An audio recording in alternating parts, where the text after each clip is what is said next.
তোমাকে সকালবেলায় বলে দিয়েছি আজকে আমরা দীঘা যাচ্ছি, আর দীঘায় আমরা এসেছি হচ্ছে হোটেল রিডলি ইন্টারন্যাশনালে। তো এখানে এসে এখন আমরা লাঞ্চ করতে এসেছি, বাজে এখন প্রায় 3:30 হতে চলো, তাই তো? 3:15 হয়েছে। তো লাঞ্চে কি কি অর্ডার দিয়েছি তোমাদের দেখাচ্ছি, প্রচণ্ড খিদে পেয়ে গেছে। পাশে দেখো, হ্যাঁ এরিয়াটা বেশ ভালো। আমরা বসে আছি এখন, সামনে যদিও এখানে এসি চলেছে বলে মানে সাউন্ডটা একটু জোরে আসছে, কিন্তু বেশ পাশে সুইমিং পুল, আর আমরা এখানে বসে লাঞ্চ করবো। একদম বাড়ির মতন হচ্ছে শুক্তো, এই দেখো শুক্তো এসে গেছে। এটা হচ্ছে পমফ্রেটের ঝাল না মশলা কি বলে? না সরষে ও মানে সর্ষে বাটা দিয়ে পমফ্রেট, আর ওপরে কি বড়ি না একটা কি টমেটো রয়েছে। এখানে হচ্ছে স্টিম রাইস, কুনালেরও পমফ্রেট মাছ আছে, স্যালাড রয়েছে, বাট আমি কিন্তু পমফ্রেট মাছ খাচ্ছি না। শুক্তোটা খেয়ে দেখবো,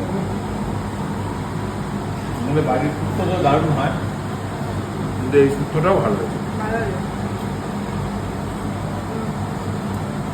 দারুণ। এবারে সে পটল চিংড়ি, সকালটা তো মারাত্মক লাগছে, আর শুক্তোটা ফাটাফাটি করেছে, হেভি করেছে, তাই না? মানে আমাদের বাড়িতে তো শুক্তো ভালো হয়, বাট এতটা ভালো শুক্তো খাবো আশা করিনি, সত্যি চিংড়ি তো বলছি। আমি খাই না, তাও চিংড়ি আমার পাতে পড়লে সেগুলো তোমায় দিয়ে দেবো। হ্যাঁ থ্যাংক ইউ সো মাচ। ঠিক আছে, ভালো লাগে না দেখতে? হ্যাঁ একবার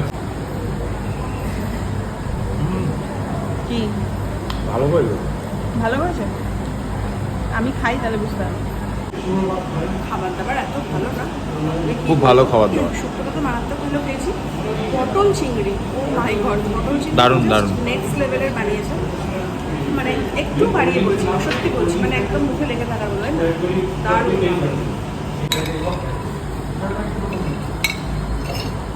দীঘায় এসে যদি পমপ্লেট না খেলাম তাহলে কি খেলাম? তাহলে কি খেলাম?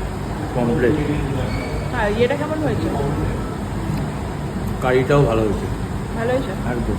আমি তো সর্ষে বাটা খাই না, বাট মা দেখলে খুশি হয়ে যেত, তাই না? বেশ রকডাকা করে সর্ষে বাটার ঝাল, দেখো।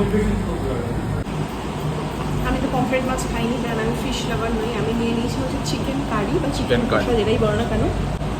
চিকেনটা খেয়ে বলছি কেমন হয়েছে, দেখে তো প্রত্যেকটা রান্না কিন্তু খাও